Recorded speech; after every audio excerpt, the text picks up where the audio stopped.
सबे नेपाल बासिंदा मेरो नमस्कार। दोस्तों, जिस देश की मिट्टी पर गौतम बुद्ध जैसे महान इंसान ने जन्म लिया हो और जिसकी चोटी पर दुनिया का सबसे ऊंचा पर्वत खड़ा हो, सोचिए वो देश कितना महान होगा। दोस्तों, आज मैं आपको भारत के पड़ोसी देश नेपाल के बारे में ऐसी बातें बताऊंगा जिन्हें जानकर आप हैरान हो जाएंगे। दोस्तों, अगर आप कभी विदेश घूमना चाहते हैं तो बिना ज्यादा पैसा खर्च करे नेपाल जरूर जाना। दोस्तों, साल 2007 से पहले नेपाल एक राजतंत्र हुआ करता था और तब नेपाल ही एकमात्र ऐसा देश था जिसे हिंदू राष्ट्र का दर्जा मिला हुआ था। लेकिन साल 2009 के बाद यह नया संविधान लागू हुआ जिसमें नेपाल को हिंदू राष्ट्र से एक धर्मनिरपेक्ष देश घोषित किया गया। दोस्तों, नेपाल की राजधानी काठमांडू को सिटी ऑफ ग्लोरी भी कहा जाता है। भारत के निवासी बिना वीजा पासपोर्ट के ही नेपाल आ जा सकते हैं और नेपाल के निवासी भी भारत आकर काम कर सकते हैं। दोस्तों, गौतम बुद्ध नेपाल के लुम्बिनी में जन्मे थे और इस बात को सारी दुनिया मानती है। नेपाल को पूरे दक्षिण एशिया का सबसे पुराना देश कहा जाता है और इस देश का इतिहास यहाँ की राजधानी काठमांडू से शुरू होता है।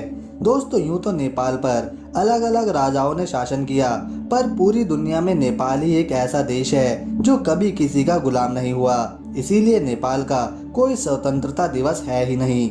दोस्तों, क्षेत्रफल के मामले में नेपाल ज्यादा बड़ा तो नहीं, पर फिर भी 3 करोड़ की जनसंख्या यहाँ की प्रकृति की गोद में अपना जीवन बड़े शांत स्वभाव से बिता रही है। साथ ही नेपाल में 100 से भी ज्यादा अलग अलग भाषाएं बोली जाती हैं। दोस्तों, काठमांडू शहर 2000 साल पुरानी सभ्यता रखता है जिसमें आप कई प्राचीन और ऐतिहासिक मंदिर भी देख सकते हैं। दोस्तों, नेपाल ने आज तक किसी भी देश से लड़ाई नहीं करी और यहाँ के लोग सभी धर्मों की इज्जत करते हैं। तभी तो नेपाल को दुनिया में सबसे शांतिपूर्ण भाव रखने वाला देश कहा जाता है।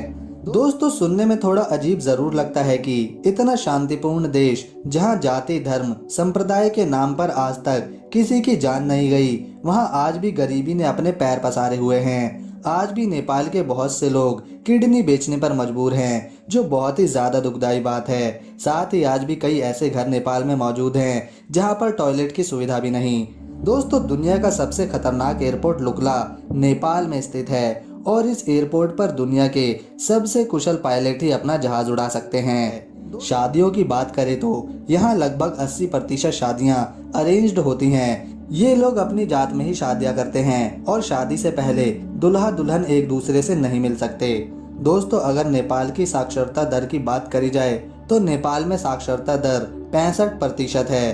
दोस्तों, नेपाल अपने हेल्थ केयर पर सबसे कम बजट रखता है, इसीलिए स्वास्थ्य व्यवस्था यहाँ ज्यादा ठीक नहीं है। दोस्तों, अगर नेपाल सिर्फ अपने पानी का इस्तेमाल करके हाइड्रो प्लांट या बिजली पैदा करने में आगे बढ़े तो नेपाल में यकीनन गरीबी कम हो सकती है। और दोस्तों, ये बात मैं ऐसे ही नहीं कर रहा, क्योंकि नेपाल पानी संरक्षित करने के मामले में पूरी दुनिया में दूसरे नंबर पर है।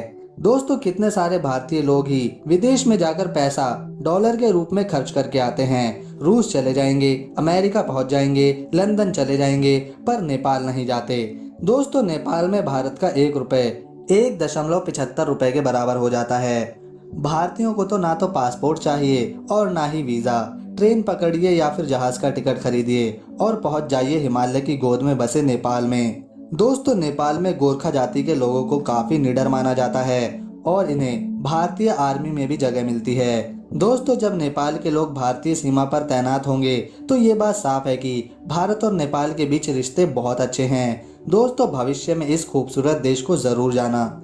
वर्ल्ड के सबसे छोटे आदमी का रिकॉर्ड चंद्र बहादुर के नाम है और ये आदमी नेपाल का ही रहने वाला है। दोस्तों, मई 2017 तक नेपाल का नेशनल गेम गिल्ली डंडा था, लेकिन 23 मई 2017 को नेपाल ने अपनी नेशनल गेम को बदलकर वॉलीबॉल कर लिया। इसी के साथ नेपाल में फुटबॉल को भी काफी पसंद किया जाता है। दोस्तों, जैसा कि आप सभी को पता है, माउंट एवरेस्ट सबसे ऊंची पर्वत की चोटी है और हर साल यहाँ हजारों की संख्या में सैलानी चढ़ाई करने आते हैं। इसी वजह से यह नेपाल में मुख्य आय का स्रोत भी है। दोस्तों, नेपाल का झंडा दुनिया में सबसे अलग है, क्योंकि आमतौर पर सभी देशों का फ्लैग स्क्वायर या रेक्टेंगल शेप में होता है, लेकिन नेपाल के झंडे को 2 ट्रायंगल्स को मिलाकर बनाया गया है जो हिमालय की चोटियों को दर्शाता है।